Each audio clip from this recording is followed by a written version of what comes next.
नमस्कार। आज के इस एक्सप्लेनर में हम एक बेहद दिलचस्प विषय पर चर्चा करने वाले हैं। हमारा खाना यानी हमारी डाइट अपने आप में एक ऐसी दवा है जो किसी भी बीमारी को जड़ से खत्म कर सकती है। ये मेडिकल साइंस की आम धारणा से बिल्कुल अलग है। लेकिन इस दावे के पीछे आखिर तर्क क्या है? आइए इसे डिकोड करते हैं। ठीक है, तो इस चर्चा को हम मुख्य रूप से 4 हिस्सों में समझेंगे। पहला, इनकी हीलिंग का आधार क्या है। दूसरा, प्राकृतिक भोजन के 4 बुनियादी नियम। तीसरा, एक पूरे दिन का रूटीन। और आखिर में इस लाइफस्टाइल को लंबे समय तक कैसे अपनाया जाए। चलिए बिना देरी किए सीधे शुरू करते हैं। तो आते हैं पहले हिस्से पर, हीलिंग का आधार यानी बीमारी को बिना दवा के खत्म करने की थ्योरी।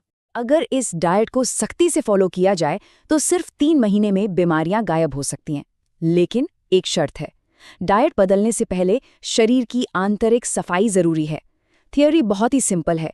एक ऐसा शरीर जो अंदर से बिल्कुल साफ हो, जिसमें कोई पचने से बचा हुआ कचरा या टॉक्सिन्स ना हो, वहां कोई बीमारी टिकी नहीं सकती। हीलिंग की असल शुरुआत यहीं से होती है। खैर, आगे बढ़ते हैं दूसरे हिस्से पर, वो 4 नियम जो इस पूरी डाइट की नींव बनाते हैं। दिन में क्या खाना है ये जानने से पहले इन 4 नियमों को समझना बेहद जरूरी है। पहला नियम है लिविंग फूड यानी जीवित भोजन। अब जीवित और मृत भोजन के बीच का फर्क काफी मजेदार है। अगर एक कच्ची दाल के दाने को मिट्टी में बोया जाए तो वो उग जाएगा क्योंकि उसमें प्राण है। लेकिन अगर एक पैकेट वाले बिस्किट या नूडल को बोया जाए तो क्या होगा? वो कभी नहीं उगेगा। दावा यह है कि जो खाना खुद मृत है वो हमारे शरीर को जीवन कैसे देगा? इसलिए सीधे प्रकृति से आने वाला जीवित खाना ही खाना चाहिए।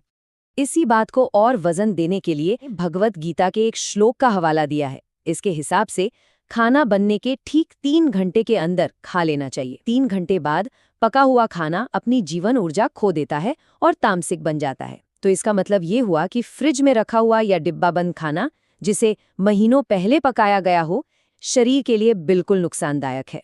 और ये दूसरे नियम को बड़ी खूबसूरती से समझाता है। होलसम यानी संपूर्ण भोजन करना। खाने को तोड़ मरोड़ कर या रिफाइन करके नहीं, बल्कि उसके प्राकृतिक रूप में खाना चाहिए। यहाँ एक बहुत ही बढ़िया उदाहरण दिया गया है। सफ़ेद चावल खाना बिल्कुल वैसा ही है जैसे आम की गुठली खा लेना और उसके रसीले गूदे को फेंक देना। इसीलिए ब्राउन राइस, खजूर और बिना छला हुआ आटा सेहत के लिए बेहतर माने गए हैं। तीसरा नियम है पूरी तरह से प्लांट बेस्ड डाइट। किसी भी तरह का एनिमल प्रोडक्ट नहीं खाना है।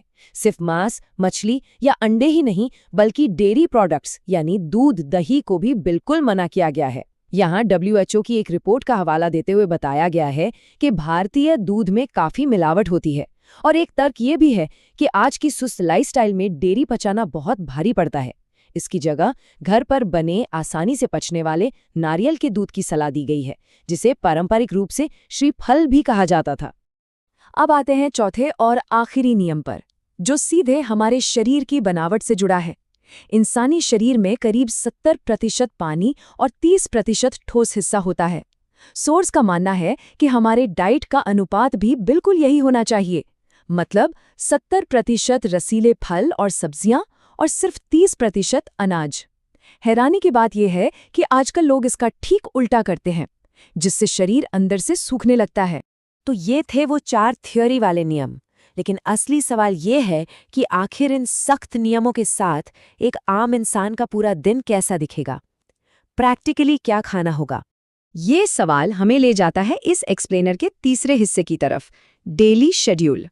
दिन के इस शेड्यूल पर नजर डालें तो पूरा दिन 5 हिस्सों में बटा हुआ है, जिसमें एक काफी लंबा लगभग 16 घंटे का फास्टिंग विंडो है। ये शाम 7 बजे से अगली सुबह 11 बजे तक चलता है। रूटीन सुबह 9 बजे डिटॉक्स जूस से शुरू होता है, फिर 11 बजे नाश्ता, दोपहर 2 बजे लंच, शाम 4 बजे हल्का मिड मील और 7 बजे डिनर।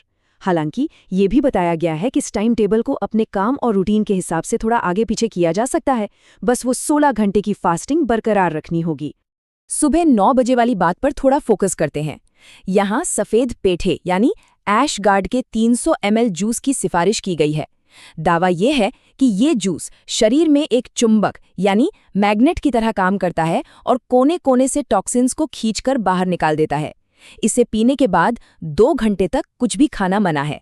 अगर बाय चांस सफ़ेद पेठा ना मिले तो नारियल पानी या किसी और सब्जी का जूस भी चलेगा।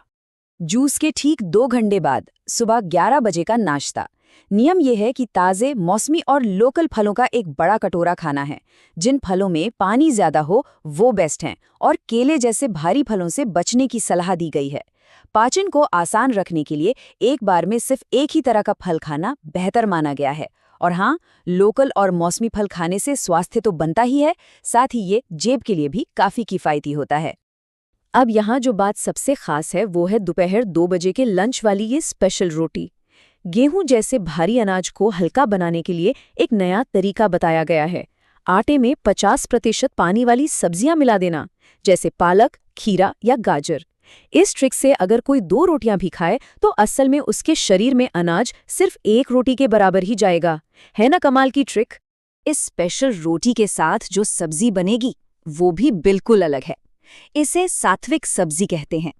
इसमें ना तो किसी तेल का इस्तेमाल होता है और ना ही तीखे मसालों का। स्वाद और न्यूट्रिशन के लिए ताज़े कसे हुए नारियल और हरी पत्तियों का इस्तेमाल होता है।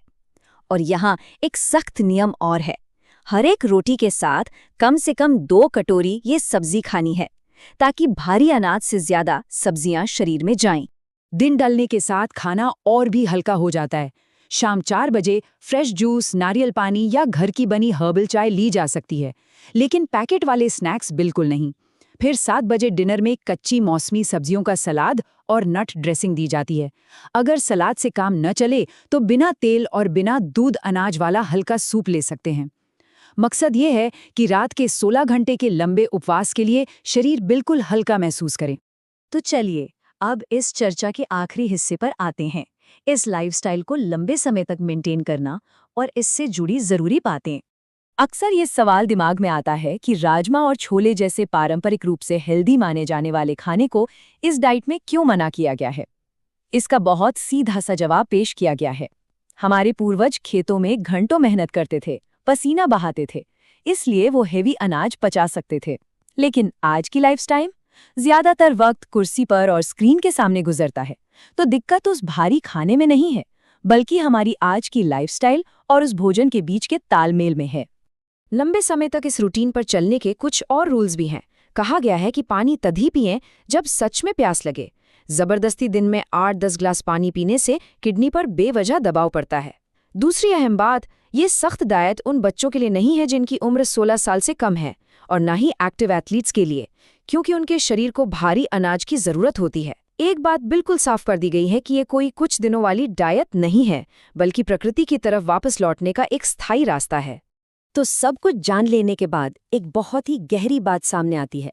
अगर बेहतरीन स्वास्थ्य का राज सच में सिर्फ प्रकृति के बनाए मूल नियमों के साथ जुड़ने में है, तो आज हमारे घरों में ऐसा कौन सा मृत उत्पाद या पैकेट वाला खाना रखा है जिसे हम अभी किसी प्राकृतिक जीवित विकल्प से बदल सकते हैं? ये एक ऐसा सवाल है जो हर किसी को अपनी आदतों पर सोचने के लिए मजबूर कर देता है।